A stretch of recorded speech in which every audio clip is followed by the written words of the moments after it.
Ceci est un livre audio autogénéré par Google. Chapitre 1, fragment d'une autobiographie fictionnelle. Le moi est haïssable, disait Pascal, mais il reste difficile de ne pas le saisir comme point de vue et comme point d'ancrage de la pensée. Tant pis pour l'égotisme, je vais parler de moi. Il est possible de justifier ce détour narcissique par le postulat fondamental de la recherche en phénoménologie. L'observateur et l'observé sont indistincts dans l'unité d'un monde d'expérience. Quand on a la prétention d'apporter une réflexion sur la rencontre avec les psychotiques, il est nécessaire d'avoir quelques éclairages sur le parcours existentiel de l'observateur, en l'occurrence le praticien de la clinique psychiatrique. Autobiographie fictionnelle ? Le terme d'autofiction est devenu un genre littéraire très actuel, comme l'aboutissement de la complaisance narcissique jusque dans la production imaginaire. D'ailleurs, ne parle-t-on pas de l'invention de soi comme processus de vérité imaginaire, oxymore qui aurait son efficience. Au-delà de cet effet de mode, il y a lieu de reconnaître que le genre autobiographique procède d'un double a priori. Le premier étant que mon existence qui a une fin naturelle a nécessairement un sens ultime de l'ordre d'une mission humaniste dont ma descendance pourra tirer usage, le second étant que tous les événements qui arrivent dans mon horizon d'expérience ont un sens même si celui-ci m'échappe. Les humains vivent donc avec deux folies. Une folie téléologique, mon existence a une fin caractérisée, et une folie herméneutique, tout ce qui m'arrive a un sens. Cette double folie habituelle vise à éloigner la terrible contingence de la mort et la force aveugle du hasard. L'autobiographie réalise cette double folie avec une inflation du sens à tout venant. Alors, pourquoi céder à ce mauvais penchant ? Tout d'abord parce qu'il me semble devoir apporter au lecteur une validité sur ce qui amène à s'intéresser au fou, même si je revendique que cette justification est fictionnelle, car elle vise à produire du sens là où il n'y a pas nécessairement de logique. D'autre part parce que l'idéal ascétique de l'époque de venir à la rencontre des malades sans a priori théorique ou imaginaire tel que Husserl l'a défini, paraît ne pouvoir jamais trouver son application pratique malgré l'effort d'attention à autrui. Les restes de la propre histoire de l'observateur encombrent la relation. Les psychanalystes exigent que le futur analysant soit analysé pour éviter cette projection. De même, un lieu commun affirme que pour être psychiatre, la propre expérience de la folie est requise. La forme des instantanés me paraît être la meilleure pour éviter le panégyrique qui pourrait donner la nausée.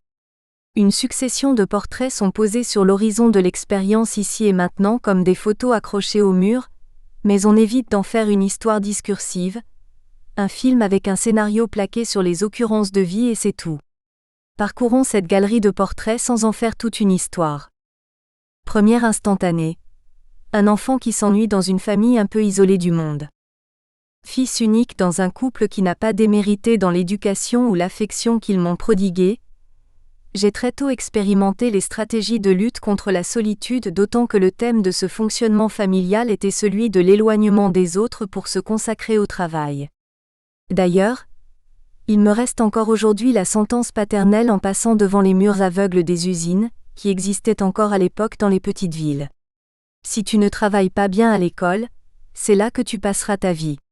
Pour renforcer la leçon, nous vivions dans un coron ouvrier alors que mon père était cadre moyen, et partagions les crises des familles modestes voisines comme les violences et l'alcoolisme.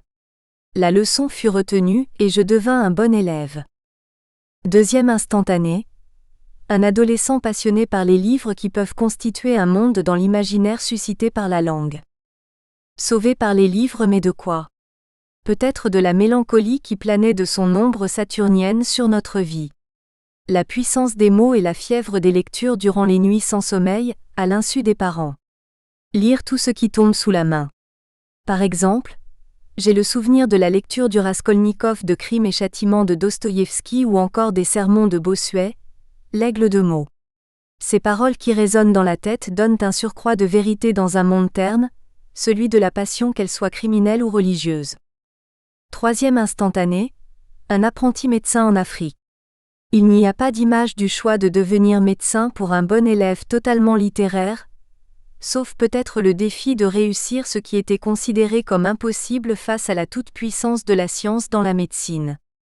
S'il n'y a pas d'image, c'est que c'est une tâche aveugle sûrement fondamentale. Par contre, il y a cette image d'un externe en médecine tenant pendant 6 semaines un dispensaire de brousse en l'absence des religieuses parties en vacances. C'est une image où se lit sur le visage des mères un espoir de vie par-delà le déterminisme des enfants qui doivent mourir en grand nombre.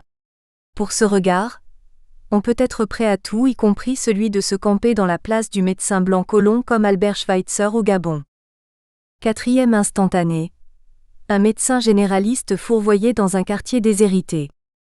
Après bien des errements, notamment un séjour au Mali, le hasard de la vie me propulse dans la peau d'un médecin généraliste d'une population très défavorisée de blancs acculturés, sans espoir de résilience.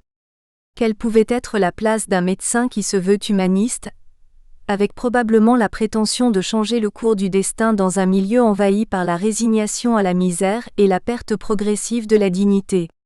Distributeur de soins souvent décalés par rapport à ce qui aurait été utile à ces gens pour recouvrer cette dignité menacée de perte, c'était une imposture qui m'a conduit à devoir cesser cette activité.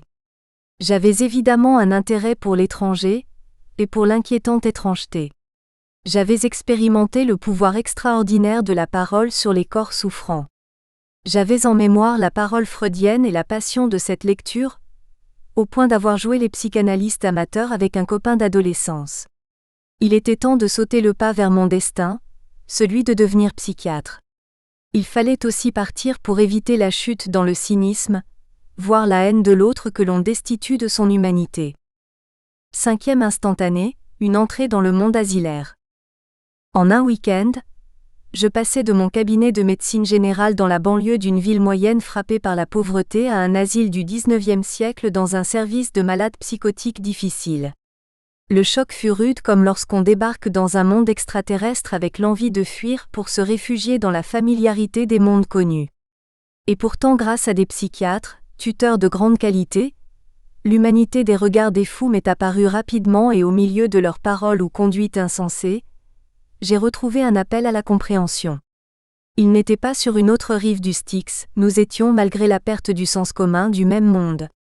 Je me suis alors lancé à fond dans l'apprentissage des outils de compréhension, et j'ai retrouvé le compérage des livres. Est-ce que les livres contiennent des miettes de vérité, des pièces d'un puzzle pour recoudre les vies cassées ? Oui, je les crois profondément, même si la vie n'est pas un livre, car il y a un au-delà ou un en deçà du langage. 6e instantané, une rencontre avec Henri Maldinet. C'est en fait une double rencontre presque simultanée, celle avec JP, un schizophrène que je qualifierais d'hyper-réflexif, c'est-à-dire abîmé dans l'excès de pensée sur soi par défaut de la confiance primordiale en l'existence du monde, que Merleau-Ponty appelle foi perceptive ou encore oui primordiale, et aussi celle d'Henri Maldinet, philosophe phénoménologue qui venait chaque mercredi à l'atelier d'art-thérapie de l'hôpital du Vinatier à Lyon pour se laisser enseigner par les patients. Pour moi, ce fut la quadrature du cercle en réconciliant le pathos des regards souffrants et l'intelligence de la philosophie du contact avec le monde. Cette extase de fusion m'a permis de conduire tout un parcours de psychiatre orienté sur les malades les plus lourds, y compris les malades criminels, et sur une confiance dans les effets d'une présence authentiquement maintenue. Bien sûr, il restait d'arrière-plan la question du modèle médical dont j'étais prêt à endosser le volet travail sur la rencontre avec l'autre, mais beaucoup moins la réduction de cette rencontre à une compréhension scientifique du cerveau malade. Mais j'en ai fait mon affaire sans manquer d'essayer d'enseigner cette voie étroite aux jeunes générations de psychiatres, les plus vieux étant, à mon avis, soit sclérosés dans leur certitude freudienne, soit dans un scientisme qui ferait honte à la culture du doute dont un vrai scientifique ne doit jamais se départir. Entre le 6e et le 7e instantané, il y a un kaléidoscope fait de multiples rencontres, mais ces images ne peuvent être des instantanés car cela court dans un mouvement brownien souvent orienté vers un éternel retour, comme ces instruments de foire qui montrent en tournant un mouvement rapide sans aucune avancée autre que la répétition. Ce sont les histoires singulières des patients qui luttent entre des pulsions de vie et des pulsions de mort, pour trouver une issue de dépassement des contingences avec plus ou moins de facilité. Ils s'égarent souvent dans les facilités d'un langage trop docile aux mensonges à soi et aux autres, ou encore dans les facilités d'un corps assez docile qui va les ancrer dans la souffrance. Pour certains, surtout les plus jeunes, l'issue trouvée sera le suicide qui rompt la compagnie des autres en les laissant avec leur interrogation. Certes, le mouvement est inhérent à la vie des mammifères cherchant la chaleur d'un autre corps que nous sommes, mais la direction est bien souvent perdue, en tout cas, étrangère à la raison. Cet apprentissage de la métaphysique, c'est l'enseignement que la rencontre avec les patients en psychiatrie nous prodigue, à condition d'avoir bien voulu se laisser enseigner par l'écoute sans a priori aveuglant. 7e instantané, une sortie du monde asilaire. Et puis, arrive le moment que chacun peut percevoir où la conscience du ça suffit émerge, malgré un intérêt jamais démenti pour la direction professionnelle suivie.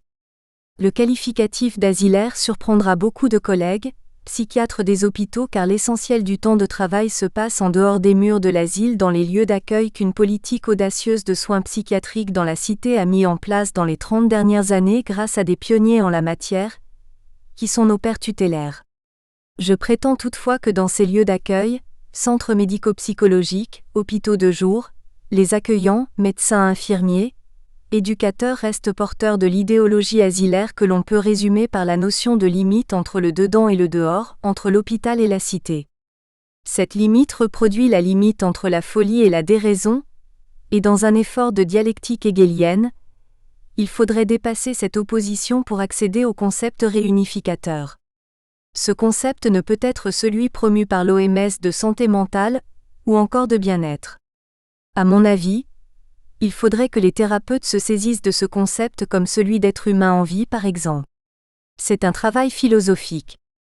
C'est pourquoi mon départ du monde asilaire s'accompagne de cette tentative de travail philosophique. Je me demande comment restituer dans un dialogue avec les citoyens les grandes lignes de ce travail. Bien sûr, il serait possible de justifier un départ de la psychiatrie dans un éloge de la fuite face à une institution qui, pour de multiples raisons politiques, perd de vue sa mission civilisatrice pour devenir un outil de gestion des risques psychosociaux, un nouveau lieu de relégation pour les improductifs, les radicalisés, les classes dangereuses. On peut prendre cette voie et la lancer dans l'action militante pour maintenir l'essentiel tout éthique du soin. C'est une voie tout à fait respectable. Pour ma part, je choisis une autre voie qui vise à concourir au même effet. C'est la voie d'une philosophie de la rencontre qui vise à fonder notre pensée de la psychiatrie sur une écologie de cette pensée, c'est-à-dire sur une analyse du terreau qui permet de donner sens à la rencontre avec les aliénés et d'habiter cette relation. Dans la galerie de portraits, il manque une autre série qui est celle de l'itinéraire affectif des liens d'attachement, le monde des passions qui n'est pas étranger aux praticiens même si on a voulu faire de la rencontre clinique un modèle expérimental désaffectivé, désérotisé.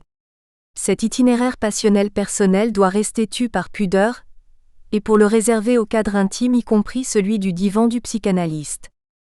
Dans une galerie de portraits, ce sont aussi et surtout les espaces vides du fond du mur qui sont intéressants. C'est dans ce vide que se situe l'intentionnalité inconsciente des décisions, les arcanes de la liberté. Par exemple, pourquoi choisir de devenir médecin ? Laissons le vide pour ce qu'il est, l'envers du décor, l'arrière-monde, sachant que l'être et le néant sont indissolublement liés dans une même unité. C'est aussi de ce néant que va surgir l'événement comme figure du réel. Chapitre 2 : Une métaphysique de l'événement. Quoi de plus contingent que l'événement ? Comme si la vie n'était qu'une succession d'événements, et leur absence synonyme de la mort. Si l'événement est seulement ce qui vient de l'extérieur vers moi, alors effectivement, ce qui franchit la cellule vivante au travers de sa limite, la membrane pour lui apporter des nutriments, de l'oxygène ou des toxiques, alors oui, tout est événement. La mort cellulaire et a fortiori pour les êtres pluricellulaires complexes et organisés que nous sommes, se résume à une interruption de la chaîne des événements par isolation avec l'absence de nutriments, ou par agression détruisant la membrane faisant limite entre milieu extérieur et milieu intérieur. Cette chaîne des événements liés à la vie serait la métaphore vécue du temps, ou au moins de la durée. Il s'agirait alors d'un inconscient événementiel sous-jacent à la vie. Et pourtant du côté de la conscience, tout n'est pas événement. Il y a bien une transcendance de l'événement sur le fond, de la familiarité des qualités vitales.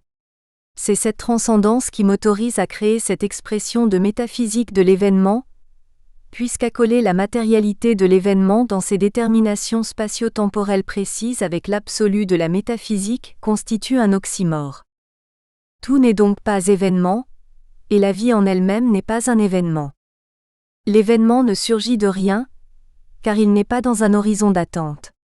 Il ne surgit pas non plus d'un temps long, il origine un temps nouveau, il fait débuter une histoire. L'événement est destiné à un sujet qu'il contribue à façonner, voire à créer depuis le rien qui le précédait. Par exemple, le roi est mort. Vive le roi, c'est le prototype de l'événement créateur sur une rupture dans une éternité qui se temporalise. La royauté éternelle se fait histoire par un nouveau règne. Sur le fond d'une durée qui, selon Bergson, est l'équivalent de la conscience vécue, l'événement vient ouvrir une crise qui est avant tout temporelle car rien ne sera plus comme avant. Pour prendre le langage des biologistes, l'événement est le signal qui se signalise sur le bruit de fond de la conscience. Si l'événement qui ne s'adresse à personne dans sa facticité est vécu comme destiné à un sujet, c'est bien que la question de sa signification non pas en soi mais pour soi se pose rapidement à la conscience. Nous avons déjà aperçu cette folie herméneutique dans le récit des événements d'une autobiographie fictionnelle. La question du sens des événements a beaucoup été travaillée par les philosophes. Il se situe entre deux positions extrêmes. Soit le sens est inhérent à l'événement, soit l'événement n'est pas porteur de sens dans son inquiétante étrangeté et le travail réflexif s'acharne à lui donner signification pour détoxiquer sa puissance destructrice. C'est le débat entre le pathos et le logo, dans la priorité des vécus. Avec les phénoménologues, nous prenons le parti du pathos comme priorité du vécu sur la signification. Même la dernière grande métaphysique du XXe siècle, celle de Heidegger, attribue une tonalité affective primaire aux étangs, stima, et une extase quasi mystique au dévoilement de l'être dans l'expérience poétique plus puissante que celle du logo. La notion d'événement a un double sens comme fait qui arrive dans le temps, et comme fait notable qui rompt la trame des faits habituels. L'expérience de l'événement est donc à la fois une expérience de facticité de l'être jeté dans le monde, mais aussi l'expérience de la temporalité et d'une crise dans la temporalité au sens constructif de la crise. L'événement a à la fois une localisation par un trajet, et une temporalité par une modification du temps vécu. Son trajet suppose un point de départ qui se situe à la marge de l'horizon de tous les possibles, tel que le monde antérieur à sa survenue les contenait tous. L'événement est donc un impossible qui s'invite, se possibilise, parfois avec brutalité dans l'existence et oblige le sujet à se l'approprier car la destination que dans le langage usuel on peut appeler le destin, c'est le sujet comme cœur de cible, celui-ci est concerné, il est regardé par l'événement en même temps qu'il lui fait face. D'ailleurs, le concernement, néologisme, est utilisé par H. Grivois pour rendre compte de l'entrée en psychose, là où la liberté du sujet est figée par l'événement qui devient le maître de son monde par une thématisation altérant le choix des possibles et conduisant à la certitude délirante d'une totalité de sens. L'événement peut aussi être nommé le réel qui reste inconnaissable car radicalement nouveau, donc étrange pour la conscience qui est alors mise en demeure de l'intégrer dans un processus de mondéanisation, créer un nouveau monde habitable par le sujet. On pourrait dire que ce processus de temporalisation de l'événement, c'est passer du réel à la réalité. À titre d'illustration, il est possible de se référer à Lacan qui assimile l'expérience psychotique à une rencontre avec un réel brut inassimilable par les processus de symbolisation du langage ou de la construction imaginaire de la rêverie poétique. Quant à la temporalité de l'événement, c'est celle de la soudaineté qui vient corrompre une temporalité intentionnelle tout orientée par le projet. Cette soudaineté se vit dans l'expérience de la surprise qui va modifier tout l'état de conscience. L'événement va aussi faire vivre un sentiment d'inconséquence venant battre en brèche la construction rationnelle de l'enchaînement des causes et des effets, dans leur linéarité. L'impossibilité d'une reprise rationnelle de ce qui vient de se passer aboutit au maintien de l'ouverture d'une brèche dans l'histoire intérieure de la vie du sujet. C'est l'effet du trauma comme sidération de l'historisation de l'existence. Dans les suites de notre travail, nous prendrons l'exemple de la psychose post-traumatique comme une historisation à rebours de l'événement. Nous allons donc suivre deux voies philosophiques pour en rendre compte, celle de la phénoménologie de la conscience intime du temps selon Husserl, et celle de l'ontologie selon Badiou. Une phénoménologie de l'événement. Nous nous référons principalement à l'ouvrage de F. d'Astur. Commençons par une citation, page 166. L'événement constitue donc ce moment césurant et critique de la temporalité qui paradoxalement rend possible la continuité, puisque cette non-coïncidence de soi à soi qui exprime la possibilité que j'ai d'être ouvert aux événements, transformé radicalement ou même détruit par eux, est aussi ce qui fait de moi un être temporel et un existant. L'ouverture à l'accidentel est donc constitutif de l'existence de l'être humain, ce qui lui octroie un destin et fait de sa vie une aventure et non le déroulement attendu d'un programme. Le paradoxe de la survenue de l'événement, c'est qu'il n'est pas une situation, un étant, que l'on pourrait situer dans la linéarité du flux temporel, il est rupture, accident, c'est un impossible possible. Et pourtant il est constitutif de l'être en vie car sans sa survenue, la temporalité ne serait que répétition du même sans extase, eucastase, sans présence, préessence, c'est-à-dire sans cette bascule de l'être en avant de soi que constitue le projet de l'existence. L'événement nous place au centre de la conscience intime du temps, qui est liée à la vie. F. d'Astur nous invite à examiner deux événements singuliers bornant l'existence humaine, la certitude de notre mort et la surprise d'être né.